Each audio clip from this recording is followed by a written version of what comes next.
There was a night when Jesus slept in a boat while a storm raged all around him, waves crashing hard against the sides, wind screaming through the darkness, water rising with every moment, and the disciples, seasoned fishermen, terrified because everything they knew told them this storm could destroy them. Yet Jesus rested, undisturbed, unbothered, perfectly at peace, not because the storm was small, but because his trust was large, because he knew exactly who held the wind, who spoke to the waves, who ruled the sea beneath them. And tonight, that same invitation is being offered to you. Not an invitation to pretend the storm does not exist, not an invitation to deny the weight of what you are carrying, but an invitation to respond differently inside the same storm, to let your heart rest even when circumstances rage,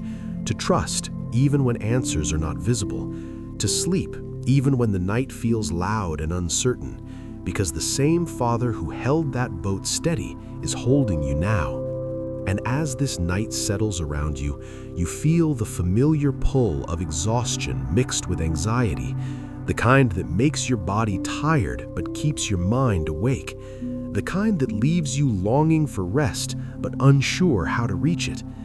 And so you come to God with a desire that feels simple yet elusive, a desire not for escape, not for all problems to vanish instantly, but simply for rest, real rest, the kind where your shoulders drop, your jaw unclenches, your thoughts slow down, and sleep comes gently instead of being chased. The kind where you are not staring at the ceiling, replaying conversations, rethinking decisions, revisiting mistakes, or rehearsing tomorrow's challenges as if worrying through them might somehow prepare you, protect you, or prevent pain, even though deep down you know it never does. And tonight, you admit honestly that worry has followed you for too long, that it has become a companion you never invited but have learned to expect, showing up when the lights go out, whispering reminders of everything unfinished, unresolved, and uncertain, convincing you that staying alert is responsible,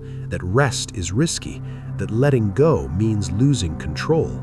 Yet you are beginning to see the truth more clearly now, that worry has never once fixed anything, never once healed a relationship, paid a bill, solved a problem, or changed an outcome. It is only stolen moments you can never get back, moments that could have been filled with peace, with rest, with quiet trust.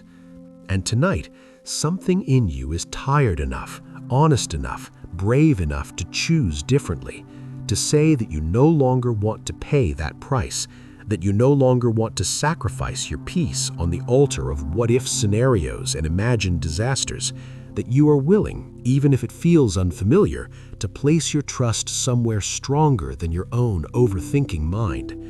And so you come before God acknowledging how hard this is, how unnatural it feels to loosen your grip, how deeply ingrained the habit of worrying has become. And yet you also acknowledge that the storm does not get to decide your response anymore, that fear does not get the final word tonight, that just like Jesus in that boat, you can rest not because everything is calm, but because God is present. And you begin to let that truth sink in slowly, that God is not asking you to stay awake and manage the universe, that He is not impressed by your sleepless nights or your mental marathons, that He does not need you to solve tomorrow before it arrives. And that realization alone begins to lift some of the weight, because it reminds you that you were never meant to carry all of this, that you were never designed to live with a clenched heart and a racing mind, that rest is not weakness, it is trust. And trust is exactly what God desires from you in this moment. So you tell Him plainly that you want to sleep tonight, not just physically, but emotionally, mentally, spiritually, that you want to lie down without fear, without rehearsing failure, without bracing for impact, that you want your bed to be a place of refuge instead of a battlefield. And as you speak these desires aloud in your heart, you begin to sense that God is not frustrated with you for feeling this way, not disappointed by your struggle, not distant from your anxiety, but close, attentive, compassionate, listening without judgment. And that alone brings comfort, because it reminds you that you are not facing the night alone, that even now God is near, fully aware of every thought trying to pull you away from rest, every fear trying to keep you alert, every burden trying to convince you that sleep can wait. And still He gently invites you to come, to lay it all down, to choose trust over tension, peace over panic, rest over restlessness, not as a one-time act of perfection, but as a decision you are making right now, in this moment, breath by breath. And you acknowledge that this choice does not mean you suddenly stop caring. It does not mean you are ignoring reality or minimizing real problems. It simply means you are entrusting those problems to hands far more capable than your own, hands that never tire, never tremble, never lose control. And as you consider that truth, something softens inside you, because you realize that the God who commands storms is not asking you to fight them, that the God who never sleeps is inviting you to do exactly that, and that perhaps tonight can be different, not because your life is suddenly easy, but because your posture is changing, because you are learning slowly but surely that peace is possible even here, even now, even in the middle of unanswered questions and unfinished stories. And so, with that hope rising gently in your chest, you lean into this moment, into this prayer, into this quiet choice to trust, believing that the same peace that allowed Jesus to sleep through a storm can meet you right where you are, wrap around your weary mind, and begin carrying you toward the rest your soul has been craving. Father, your word reminds me that I do not have to carry anxiety like a badge of responsibility, that I do not have to treat worry as if it is proof that I care, because you invite me instead to bring everything to you, every situation, every emotion, every concern, not selectively and not cautiously, but fully and honestly. And tonight I am doing exactly that, presenting my requests to you with a heart that is learning how to be thankful even before answers come. Thankful not because everything is resolved yet, but because I know who I am placing these things into the hands of. And as I lay them before you, I hold tightly to your promise that your peace will come, a peace that does not need to be explained or justified, a peace that does not follow the rules of logic or circumstances, a peace that stands guard over my heart and my mind like a watchful protector. And I ask you now to let that peace settle over me, to quiet the racing thoughts that keep circling the same fears, to slow the mental noise that grows louder in the dark, to interrupt the constant rehearsal of worst-case scenarios that never seem to end. Because tonight, I am choosing to stop entertaining every fearful thought as if it deserves my attention, and instead, I am handing each one to you, every imagined outcome, every unanswered question, every fear that feels too heavy to hold, and I am casting them onto you with intention, not setting them down where I might pick them back up, but throwing them far enough that I cannot easily reach them again, trusting your promise that you care for me deeply and personally, that my worries are not an inconvenience to you, that my fears do not test your patience, that nothing I bring to you is too small or too repetitive or too late. And as I release them, I remind myself that you are greater than everything I am anxious about, that no problem looms larger than your power, no uncertainty stretches beyond your knowledge, no fear exceeds your authority.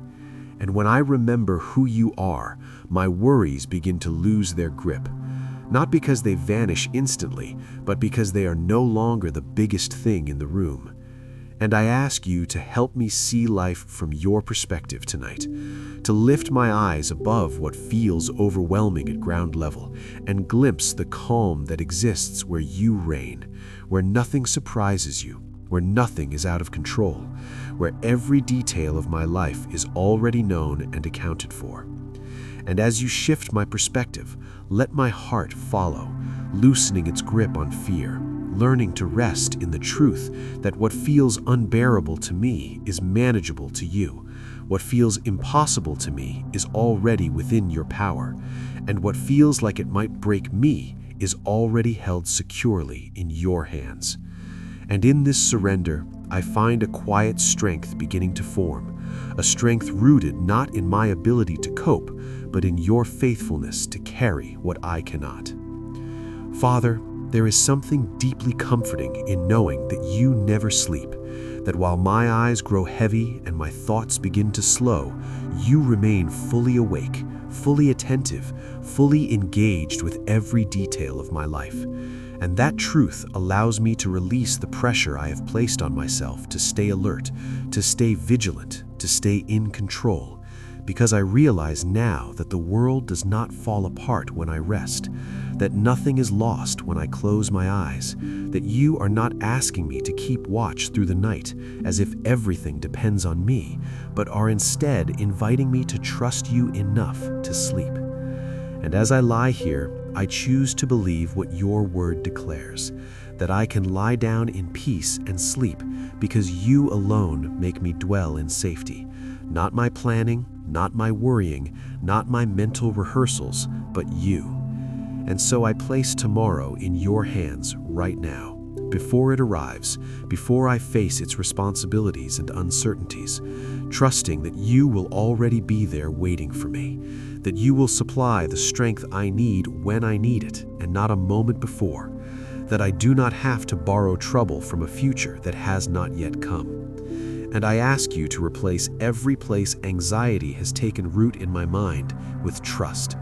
to uproot fear gently but completely, and to plant faith in its place, faith that grows stronger with every reminder of who you are. And as I breathe slowly, I speak truth over my thoughts, reminding myself that you are faithful, that you have never abandoned me, that you are good and always working for my good, even when I cannot see it, that you are powerful and nothing is beyond your reach, that you are loving and your love surrounds me even now, and that you are present, not distant or distracted, but here in this moment. And I ask you to help these truths settle deeper than emotion, deeper than fear, until they become the foundation my mind rests upon. And I confess that I want to learn a new way of responding to uncertainty, a way that turns first to trust instead of fear, to prayer instead of panic, to surrender instead of control.